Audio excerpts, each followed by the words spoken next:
Rated E for everyone. Sega.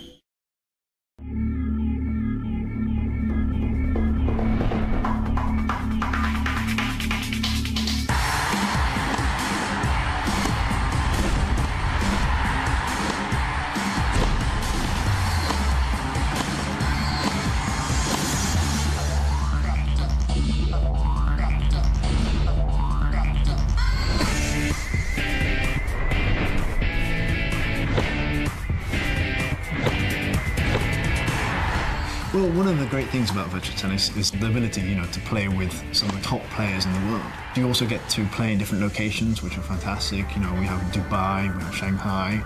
We brought new players, we have new 3D crowds, we have a great sounding environment, and it's just a fantastic evolution from VT3. The idea with World Tour is basically the user get to create their own character and they basically take them through a career. We now actually divide the game into two sort of races. The amateur race, so you play for all those circuits, and then you actually progress on to the pro race. When you're in the amateur race, you play against lots of different characters that you're not familiar with. The atmosphere of the matches will be a lot more sort of subdued and quiet. And then as you progress into the professional levels, then you'll get to meet against the big name players, and you'll also get more of the atmosphere of the matches. Obviously, we looked at the roster of tennis players that we had from Virtua Tennis 3, and we wanted to update this. So some of the new players that you can see in the game are Murray, Djokovic, Kuznetsova, Ivanovic. They sort of enhance the roster that we already used to in Virtua Tennis 3, and it allows you to play with basically the latest players. So one of the additions to VT 2009 is the Tennis Academy, and the idea is that tennis pros, legends will come in and coach you, so people like Tim Henman will run you through the basics of short, and you can learn all aspects of the game. And the idea being that you can work on one particular area and develop that play style, so if I want my character to be a fast runner, I can work on just those areas and my player will become a fast runner. In Virtua Tennis 2009, obviously we brought back the mini-games. This was, a fantastic feature of VT3, but we wanted to really update these.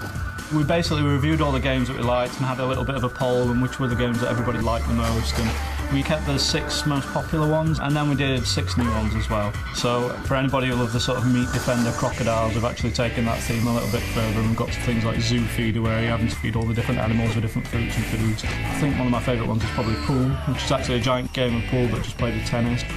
And this will be the first VT which can actually play multiplayer online, so we're working to try and make all the games online playable, and you'll be able to play with up to 4 players, either turn-based or simultaneous, depending on what the game is. In the shop you can buy, specific rackets, shorts, shirts, shoes.